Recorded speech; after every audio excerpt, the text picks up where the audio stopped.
कहानी बहू की पसंद। मम्मी जी आज इतनी सारी गाजरें क्यों मंगवाई है? अरे बहू, निशा और नितिन दोनों को ही गाजर का हलवा बहुत पसंद है। सर्दियाँ शुरू होती नहीं कि इनकी फरमाइश शुरू हो जाती है। गाजर का हलवा तो माधवी को भी बहुत पसंद था, लेकिन वो संकोचवश अपनी सासू माँ पार्वती जी से बोल नहीं पाई। वैसे भी जब घर में हलवा बनेगा तो खाएंगे तो सभी, यही सोचकर माधवी ने गाजरों को धोकर घिसना शुरू कर दिया। सासू माँ ने अपने हाथों से गाजर का हलवा बनाया। खुशबू इतनी अच्छी आ रही थी कि सब इंतजार कर रहे थे कब हलवा बनकर तैयार हो। जैसे ही हलवा तैयार हुआ, माधवी की सासू माँ पार्वती जी ने भगवान को भोग लगाया। निशा और नितिन किसी छोटे बच्चे की तरह हलवे पर टूट पड़े। तभी सासू माँ के फ़ोन की घंटी बजी। अरे नितिन, तुम्हारी मनीषा दीदी और जीजू आ रहे हैं।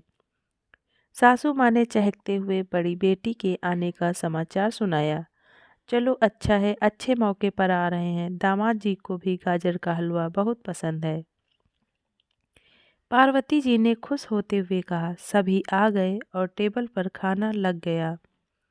माधवी सबको खाना परोस रही थी। सबने जी भरकर खाया और हलवे का डोंगा भी धीरे धीरे खाली होता गया। अंत में जब माधवी के खाने की बारी आई तो डोंगे में सिर्फ 2 चम्मच हलवा ही बचा था। जब माधवी की माँ हलवा बनाती थी तब सबसे पहले माधवी ही जी भरकर खाती थी, बाद में किसी का नंबर आता था। ये सोचते सोचते माधवी का गला भर आया और वो 2 चम्मच हलवा भी माधवी के गले से नीचे नहीं उतरा।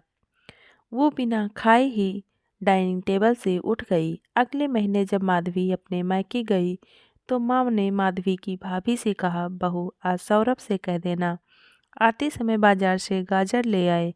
माधवी आई है इसलिए कल उसका मनपसंद गाजर का हलवा बनाऊंगी।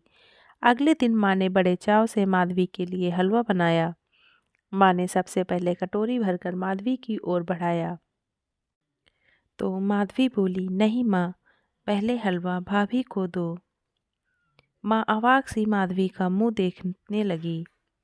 लेकिन बेटा, तुझे तो बहुत पसंद है ना मेरे हाथों का हलवा। हाँ माँ, मुझे पसंद है, लेकिन क्या आपने कभी भाभी से पूछा है कि उन्हें क्या पसंद है? ये क्या बोल रही है तू बेटा? यदि उसे पसंद होता तो बोलती ना। नहीं माँ, आज मैंने खुद बहू बनकर जाना कि एक बहू से ना तो उसकी पसंद पूछी जाती है और ना ही वो अपनी पसंद बता पाती है। आप प्लीज़ पहले हलवा भाभी को ही दो, क्योंकि वो भी शायद मेरी तरह ही अपनी पसंद नापसंद हमें नहीं बता पाती होगी। ठीक है बेटा, मैं तुम दोनों को ही पहले परोस देती हूँ, कहकर माँ ने 2 कटोरियाँ भर दी और अपनी बहू को आवाज़ लगाई, स्नेहा बहू आ जा, तेरा हलवा ठंडा हो रहा है। धन्यवाद।